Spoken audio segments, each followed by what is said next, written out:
नमस्ते प्यारे बच्चों। अब आप इस विषय के वीडियोस एक साथ भी देख सकते हैं। इसके लिए वीडियो के नीचे मेरी चैनल का नाम लिखा है, उस पर क्लिक करके मेरी चैनल में जाके प्लेलिस्ट में इस विषय के वीडियोस आप देख सकते हैं। तो बच्चों, आज के वीडियो में हम सीखेंगे हिंदी कक्षा 8 द्वितीय सत्र का काव्य नंबर 3। काव्य का नाम है मत बांटो इंसान को और कवि का नाम है विनय महाजन। तो मत बांटो इंसान को, यानी इस कविता में कवि ने कहा कि आप है इंसान को बांटो नहीं, इंसान को अलग नहीं करो। इंसान है वो सब एक ही है, भगवान ने इंसानों को सबको एक ही बनाया है। तो हम है वो इंसान यानी मनुष्य को अलग अलग नहीं कर सकते, मनुष्यों के बीच में भेदभाव नहीं रख सकते। कविता में लेखक कवि ने कहा है कि हम है वो सभी मनुष्यों को मिलजुल कर रहना चाहिए, सभी भेदभाव को भुलाकर एकता की दृष्टि से हम है वो सब मनुष्य को देखना चाहिए और सभी मनुष्य मिलजुल कर रहे और मिलजुल कर रहना और सभी के धर्मों को समानता देना और सभी के धर्मों का सम्मान करना हमें चाहिए। कोई हिंदू मुस्लिम हो, काला गोरा हो, मनुष्य होता है, उसका रंग रूप जैसा भी हो, इसलिए हमें मनुष्य को धर्म में और रंग भेद में नहीं बांटना चाहिए। इसलिए कवि कहते हैं कि भाई इंसान को मत बांटो, और इसके लिए हमें प्रकृति के कई उदाहरण दिए गए हैं। प्रकृति है वो सभी मनुष्यों के लिए एक समान होती है, इसलिए हमें भी सभी मनुष्य को एक समान देखना चाहिए। तो पहला है मंदिर मस्जिद गिरजाघर ने बांट लिया भगवान को, यानी मंदिर में हम हिंदू लोगों के भगवान रहते हैं, मस्जिद में मुस्लिम लोगों के अल्लाह रहते हैं और गिरजाघर में अपने हैं वो गुरुद्वारे में है वो सिखों के भगवान रहते हैं। तो हमने है इस तरह सभी भगवानों को बांट लिया है मंदिर में, मस्जिद में और गिरजाघर घरों में। धरती बांटी सागर बांटा मत बांटो इंसान को। फिर हमने धरती बांटी, ये देश हमारा है, वो देश तुम्हारा है, देश के नीचे रेखाएं सीमाएं कर दी, पर धरती तो एक ही है, धरती के ऊपर सीमा करने वाले हम इंसान है। फिर सागर में भी सीमाएं कर दी कि इतना सागर हमारे देश का है, इतना सागर दूसरे देशों का है। तो हमने धरती भी बांटी है, भगवान को भी बांट लिया है और सागर को बांट लिया है। पर कवि कहता है कि इंसान को मत बांटो, मनुष्य को मत बांटो। मनुष्य है वो सभी समान होते हैं, उसमें भेदभाव हमें नहीं करना चाहिए। अभी राह तो शुरू हुई है, मंजिल बैठी दूर है, उजियाला महलों में बंदी हर दीपक मजबूर है। तो अभी है वो राह बड़ी कठिन है, क्योंकि हम है वो सब अलग अलग मनुष्य है और वो सबके मन में भेदभाव है। तो ये भेदभाव है वो हमें दूर करना चाहिए। हमें हर एक मानवों के मन में यही संदेश फैलाना है कि हम है वो इंसान को बांटना नहीं चाहिए, इंसानों में भेदभाव रखना नहीं चाहिए। सभी मनुष्य को हमें है वो समान बनाना है। इसी की राह में हमें बहुत सारी कठिनाइयां आती है और ये मंजिल बहुत दूर है कि हम सब मनुष्य एक समान रखे और सबके मन में एक ही भावना रखे।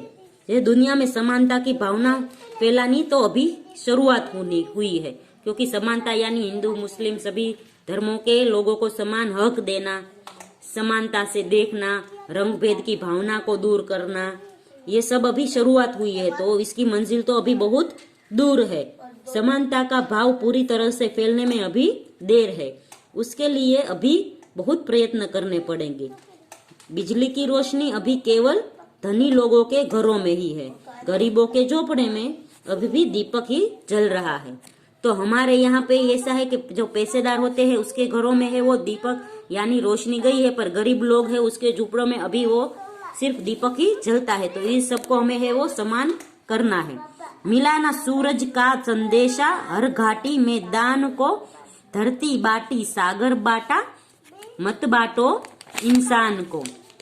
इसका मतलब है कि अभी सूर्य का संदेश प्रत्येक घाटी और मैदान को नहीं मिल पाया है, यानी मानवता का जो समानता का विचार है वो अभी दुनिया के बहुत भागों में नहीं फैला हुआ है। दुनिया के बहुत भागों में अभी यह संदेश फैलना बाकी है कि हम सब है वो मनुष्य को एक साथ रखे, किसी मनुष्य को भेदभाव की नजर से ना देखे। हमने धरती और सागर बांटा है, पर अब हम इंसान को नहीं बांटो।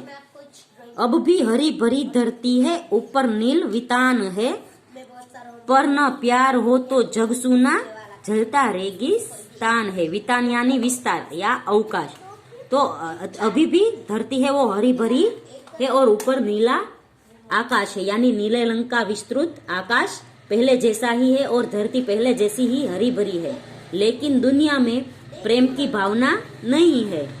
प्रेम के बिना हरी भरती धरती वाला यह संसार भी जलते हुए रेगिस्तान जैसा लगता है। आगे है, अभी प्यार का जल देना है हर प्यासी चट्टान को, धरती बाटी सागर बाटा, मत बाटो इंसान को। तो इसके द्वारा कवि कहते हैं कि धरती अब भी पहले की तरह ही हरी भरी है, पर यदि हम है वो प्रेम की भावना नहीं बरसाएंगे तो वो जलते रेगिस्तान जैसी हो जाएगी। हमें हर प्यासी चट्टान को, यानी हमें हर ऐसे इंसान को जिसे प्यार की तलाश है, उसे हमें प्यार से अपने गले लगाना होगा। उसके प्यार के लिए तरसते हुए हृदयों पर प्यार का शीतल जल बरसाना होगा, और यही शीतल जल बरसा कर हम है वो उसकी प्रेम रूपी प्यास है वो बुझा सकते हैं। यानी जिस लोगों के मन में अभी भेदभाव की भावना है, उनके मनों से भेदभाव की भावना को हमें दूर करना होगा। साथ उठे सब तो पहरा हो, सूरज का हर द्वार पर, हर उदास आंगन का हक हो, खिलती हुई बहार पर। इसका अर्थ है समानता के सूरज का प्रकाश तभी सबको मिल सकता है जब हम लोग एक साथ जग जाए। यानी हम सब है वो एक साथ यह भावना रखे कि हमें सबको एक साथ देखना है, किसी को भेदभाव की नजरों से नहीं देखना है, और हमें अपना दरवाजा खुला रखना है कि हम है वो अपना दरवाजा यानी हमारा मन खुला रखता है ना है कि जिसे हम सबको एक साथ देख सकते हैं, एक ही भावना में देख सके, किसी के अंदर भेदभाव ना रखे। तभी सफलता का जो प्रभाव है यानी भेदभाव रूपी जो दुर्गुण है वो सबके घरों से दूर होगा और सबके घरों में प्रेम का उजाला पहुंचेगा। रौंद न पाएगा फिर कोई मौसम की मुस्कान को, धरती बाटी सागर बाटा, मत बाटो इंसान को। तो इसका अर्थ है फिर रौंद यानी कुचल नहीं पाएगा, रौंदना यानी कुचलना। फिर कोई हमारे मन में जो सद्गुण रूपी विचार है उसको कुचलेगा नहीं, और मौसम यानी जो प्रकृति की सुंदरता है वो हमारे मन में यदि आ गई तो उसे कोई निकाल नहीं पाएगा, और हमारे मन में भी मानवों के प्रति भेदभाव नहीं रखेगा। तो हमें भी यह प्रण लेना है कि हम है वो मनुष्य को अलग अलग धर्म में, अलग अलग रंग में नहीं बांटेंगे।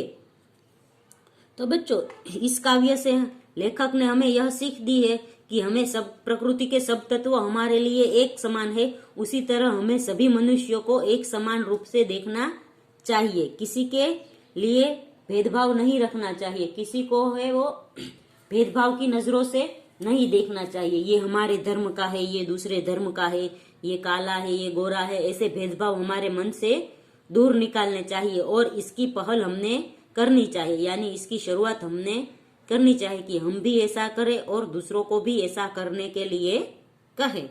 तो बच्चों, यहाँ पर काव्य खत्म होता है। अगले वीडियो में हम इस काव्य का अभ्यास सीखेंगे। तब तक के लिए गुड बाय, टेक केयर।